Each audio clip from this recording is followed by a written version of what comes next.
Welcome to the CEC Report for the 27th of January 2017. I'm Elisa Barwick, and joining me today is CEC leader Craig Isherwood. Welcome, Craig. Yeah, thanks, Elisa. And on today's show, first test for Trump, Glass-Steagall.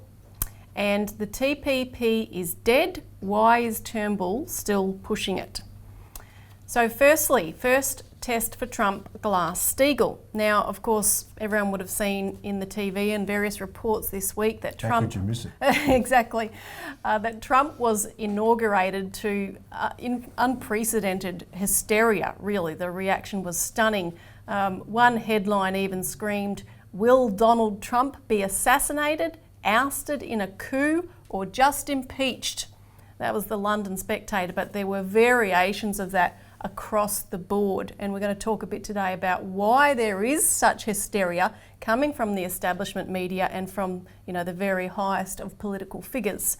So we saw, of course, protests. We've been seeing dodgy dossiers, smear campaigns. That's all been a part of it. And as we said on last week's show, which is worth watching if you haven't seen it, this has all the markings of a colour revolution to bring down the US president. But the point is, colour revolutions are a new means of warfare and basically were invented by the Anglo-Americans as a more or less peaceful way to a point.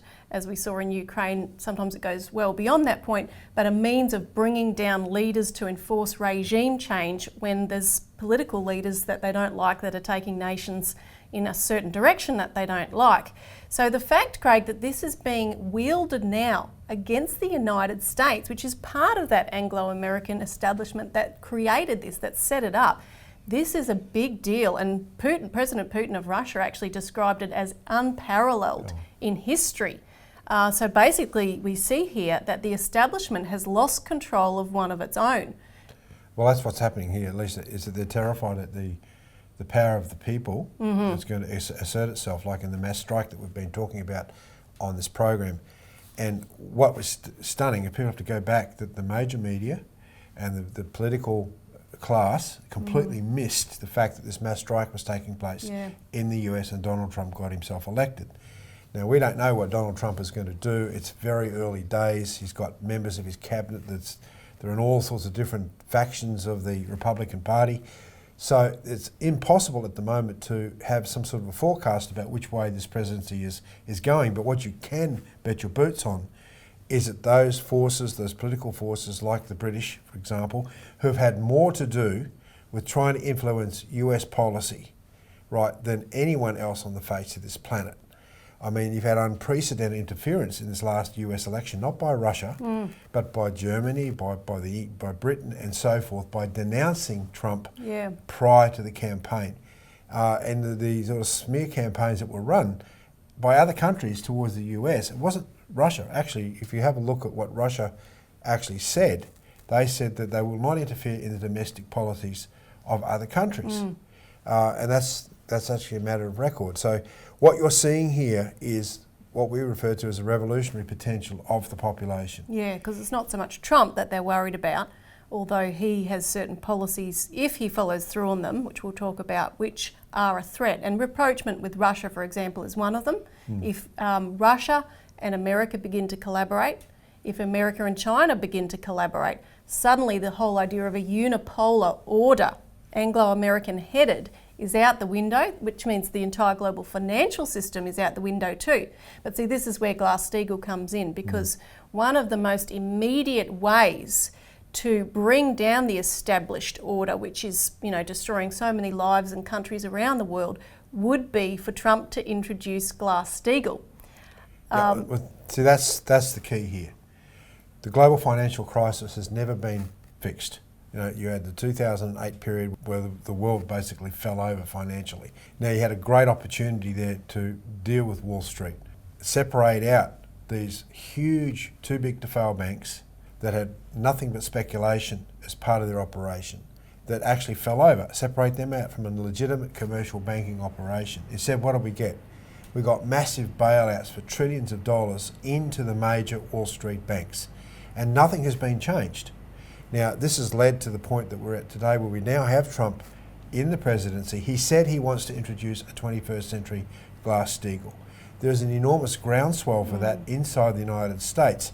However, it's just not going to happen. I mean, you also see that he's appointed a lot of Goldman Sachs bankers to his inner cabinet, and you know the idea of introducing a Glass-Steagall for Wall Street is a casus belli for war. I mean, these bankers are not going to want to see their looting mechanism for the general economy and for the people taken away, because that means that they lose their power. Yeah, right now they are deploying the entire economy to keep them, the bankers, in position number one. That's right. And Glass-Steagall would just eradicate that and put the economy back to the service of the common good and the general population. So now we have this situation. What's Trump going to do? I mean, he didn't mention it in his 15-minute speech when he was inaugurated. There's a big move in Ohio to have him introduce this idea of a 21st Glass-Steagall in his first State of the Union address. Yeah. If he doesn't move on this very quickly, and those people in his cabinet who support Glass-Steagall and really, go in and fight, then the bankers are going to take over again.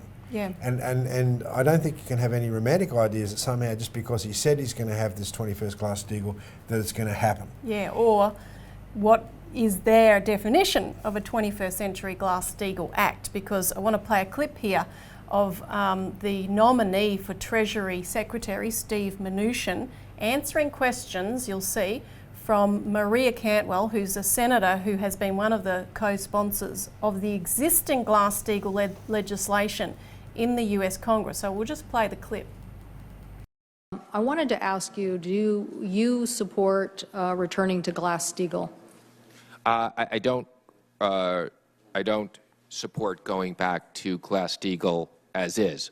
What we've talked about with the president-elect is perhaps we need a 21st century Glass-Steagall. But no, I don't support going back as is of taking a very old law and say we should adhere to it as is. And so is that the position of what the Republican platform was? Because I thought it was Glass-Steagall. Again, the Republican platform did pass at the convention Glass-Steagall, and the president-elect, and when we talked about policy with the president-elect, our view is we need a 21st century Glass-Steagall. So when did that change? Oh, that's been again, that's been part of the campaign. It's been in some of his speeches. So what, like October or? I don't. But after the convention, at the convention, it was Glass-Steagall. At the convention, the Republican position was Glass-Steagall. And so his position was never Glass-Steagall. Is that what you're saying, or all along he meant a different version? Again, I can only tell you that post-convention, this is an issue that he and I have discussed, okay, and something that we will be looking at, but not. And do you think that Mr. Manafort's leaving had anything to do with the change? No. Okay. So you think that, to me, this is a very important issue. In fact, I would have said some point in August that the Republican platform had a stronger position on Glass-Steagall than the Democratic platform. But now I understand that the president-elect doesn't really support Glass-Steagall. He supports some modern version, which I don't understand. So maybe you could help me. Tell me what that modern version is. Again, I think that separating out banks and investment banks right now under Glass-Steagall would have very big implications to the liquidity in the capital markets and banks being able to perform necessary lending. Yeah, so it's pretty clear, Craig, that this former Goldman Sachs banker, Mnuchin, is very concerned about liquidity for the banks, or in other words, what happens if you implement Glass-Steagall? You're going to be cutting off the source of funding because they rely on the access to the deposits of the people and different forms of those deposits being used and reused for this gambling activity. So if that ends, these bankers, and there's 6 Goldman Sachs former bankers and executives in Trump's cabinet, and it shouldn't be a surprise to people. I mean, this guy's a billionaire. He's going to appoint some of his billionaire friends. And as you said, there's other people on the opposite side of the fence as well in his cabinet. And it is possible to make that workable. Lincoln was famous for having what they called a team of rivals, where he expertly played off friends and enemies of his to get things done. Yeah, at least I think the best thing to do is to refer people to Australian Alert Service publication, because we go through all of this in much more detail than we can cover in a show like this. And I think for people to fully understand the Glass-Steagall, they need to get this publication because it's not a populist slogan. This is a real serious policy directive whereby you can transform the nation. It's not just Glass-Steagall where you separate out the legitimate commercial banking system from the speculation and quarantine the speculation, write it off, get rid of it. It's also a policy of national banking, creating the credit necessary to really stimulate the economy through spending it into productive areas of the economy. That's what the speculators don't want, right? That's what Trump is angling for with his $1 trillion infrastructure program. Their idea for how to fund that is through, unfortunately, private-public partnerships and so forth.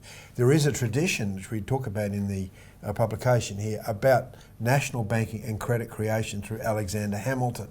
Now, that the bankers are terrified, as they were when Hamilton was alive over 200 years ago, that this sort of tradition can come to the fore again, that you could actually have a sovereign nation state creating credit, or communities of sovereign nation states creating their own credit for their own internal development. So that's a big subject by itself, but as I said, the Australian Alert Service always covers these materials so that we give people a much deeper background into what the sort of policies are that are required, but Trump needs to follow, but also our own government here. Now we've got to stop for a quick break, but we'll keep talking about this right when we get back.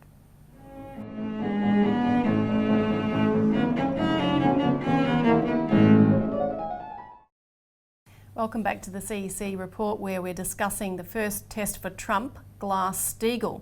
And, we're talking about the prospects of him actually following through on what he's promised in terms of implementing Glass-Steagall, but also, as you said, infrastructure. And the thing is, Trump, he has a big ego, and this could actually work in our favour, funnily enough, because he sees himself as a deal maker. He says, I can do deals, etc., etc. So one thing he's going to want to do is show runs on the board. He's going to want to show accomplishments. So that's something working in our favour.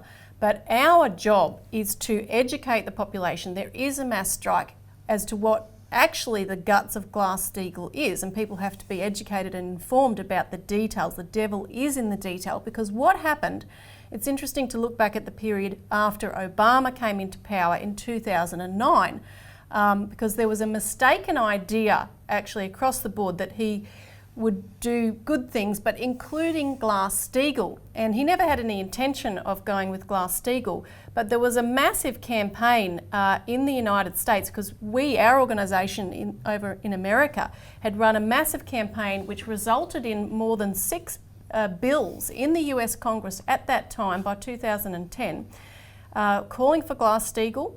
You had resolutions passed by numerous American state legislatures calling for the federal Congress to implement Glass-Steagall. And this is what happened. Wall Street hired over 3,000 lobbyists, half of them being former employees of the government and including members of the Congress, former members themselves, that would go in to lobby Congress, and that included people that knew the congressman or who could gain their confidence in certain ways. The bank spent millions of dollars. The head of JP Morgan, Jamie Dimon, actually warned Wall Street they would spend whatever amount of money was required to prevent Glass-Steagall being reinstated. Now, in the UK at the same time, you had a massive campaign for Glass-Steagall, and our alert service has included coverage of the phenomenal public debate about the need for Glass-Steagall in 2010. But like in the US, we got the Dodd-Frank bill, which was not even anything like Glass-Steagall. That was their, what they did instead. In the UK, of course, we got ring fencing, which was sort of Chinese walls separating the investment and the deposit-taking sections of the different banks, which did nothing. And even the designer of that, John Vickers, who headed the commission into the banks investigating them at that time after the GFC, he's now come out saying he's very disappointed. Nothing's been done to rectify the situation, and the banks are still in a completely disastrous situation. Yeah, the big difference between ring fencing and Glass-Steagall is Glass-Steagall says you have to break off the commercial sector of the bank. It has to have separate board of directors. It has to run completely separate from all the other aspects of banking that are currently under the one roof. Whereas in Britain, they said, no, we can have our commercial banking system and we can have our merchant and so forth banking system, but we're going to create a paper wall, a Chinese wall between them. with the same board over the top. And one very famous lord said in the Parliament during the debate, he said, the thing about bankers is they can get between the wallpaper and the wall when it comes to banking regulations. You can't trust them. So that's why Glass-Steagall is so important. You have strong regulation to say, no, you have to be completely separated, because look, they're just going to whittle down and wear away this legislation, the Vickers laws, the ring fencing laws, so that they can just continue doing what they're doing. That's the nature of bankers. And anyone who knows bankers knows that that's what they do. And here in Australia, we have to be prepared. It's probably unlikely that we have politicians that will have the guts to raise Glass-Steagall and implement it independently, but if we get the breakthroughs in the US and the UK, we got to be ready. So get our material, take it to your Member of Parliament, go and sit down with him and talk to him about it. You'll be surprised how little they know. And you can contact us to find out more about how you can get involved in that way. Now we'll stop again, but after the break we're going to talk about why Malcolm Turnbull is still pushing the TPP.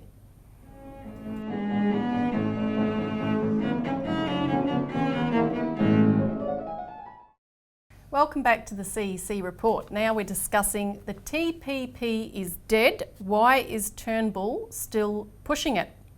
Now, of course, we're talking here about the Trans-Pacific Partnership, the big trade deal that America has pushed, which excludes China. And one of Trump's first orders of business when he was inaugurated as president was to issue an executive order cancelling America's role in the TPP. So that means it's dead in the water. I mean, the US was the biggest player, the initiator of it. Yet our Prime Minister Malcolm Turnbull said he would still forge along with pushing the TPP, and Bill Shorten opposed it. So Turnbull called him a disgrace to the legacy of economic reform that his predecessors as leaders of the Labor Party demonstrated, Hawke and Keating in particular. So to that extent, that's a good thing to dishonour their memory.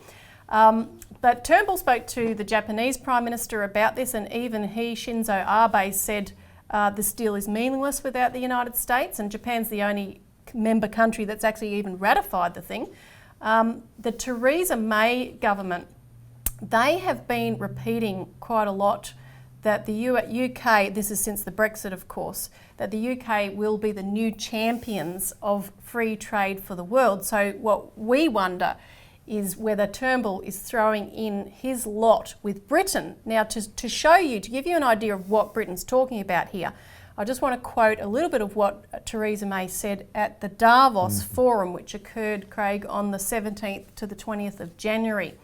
Now, May praised globalisation and free trade, and she went through all the supposed benefits and so forth, and she said, yet those forces for good are being called into question. The forces of liberalism, free trade and globalisation, forces that underpin the rules-based international system that is key to our global prosperity and security, are somehow at risk of being undermined. And then she said that parties on the far right and the far left are exploiting the people's recognition that these forces are not working for them. And in combating that, she said that the UK will step up to a new leadership role as the strongest and most forceful advocate for business, free markets and free trade anywhere in the world, to shape a new era of globalisation that will bring the benefits of free trade to every corner of the globe. And if this sounds like the old British Empire, hey, it is. In October last year, and we reported this in the alert at the time, the head of the Royal British Navy said the Royal Navy stands ready once again to be melded and aligned for the best effect with our nation's growing global ambition, just as it did at the height of the empire. And he even referred to Britain's growing position of global maritime leadership, and talked about the longboats, the days of, the maritime rule. And of course, Craig, the TPP was originally designed as part of Obama's Asia pivot. So it really is a geopolitical plan. And of course, now that it's wrecked, this looks like Britain is, going to introduce some other ruse of sorts. Well, you have to go back. People don't really understand history, but free trade is a policy of the old British Empire, in particular the British East India Company. It was established as a form of economic warfare against sovereign nation states to destroy sovereign nation states by destroying the actual control of their trade. Now, this is what the American Revolution was fought over. Yeah. This was about the control at that time of the British Empire over the young American colonies. And the American colonies said, we don't want this, we want to be our own independent sovereign nation. They were prohibited from They were actually producing anything iron, out of their anything cotton at all. or Everything out had of to their... be imported. Like, this is the policy of free trade. So when you talk about free trade these days, it means implicitly no government control, no government regulation, no national banking. Everything has to be at the mercy of the market. Small government, right? And this is what Theresa May is talking about. So the actual control of governments is done by the private sector. You have an opposite view to that, which is the view of the BRICS. It's the view of Xi Jinping, where he is saying, you know, this mode of globalisation is destroying populations, destroying people.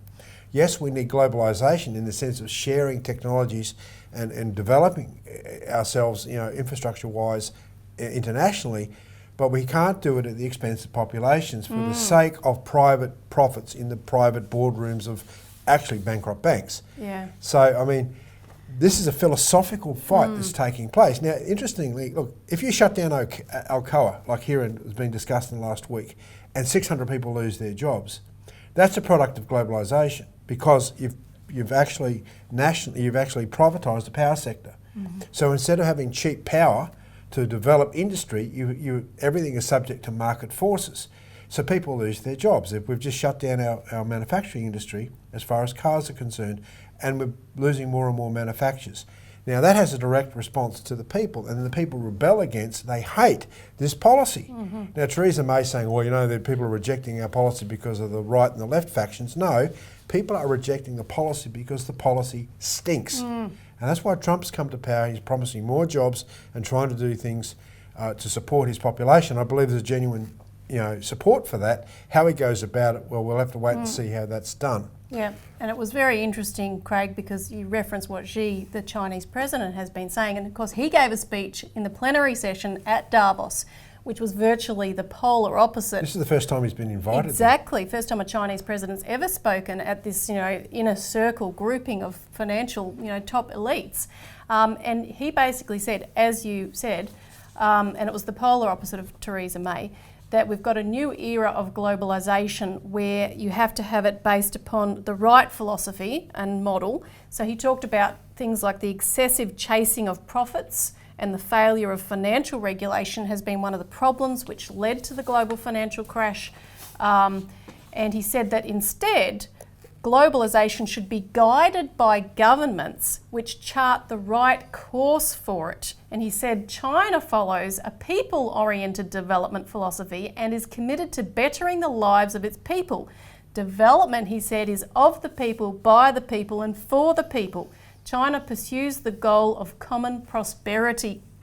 Right, so this is globalisation for the common good, and that really is the notion that Glass-Steagall and the related ideas of development and public credit will bring back to the people and to our nations. Elisa, dumb people get dumb governments. When you get smarter people in government and supported by a population that's in mass strike mode, then you'll get massive change, because if you've got the leadership in position, the change can be very quick and very beneficial for the population. That's what's facing Australia right now. And that's the key with our role in educating people that are waking up to know what to do. So thanks for tuning in, and join us again next week.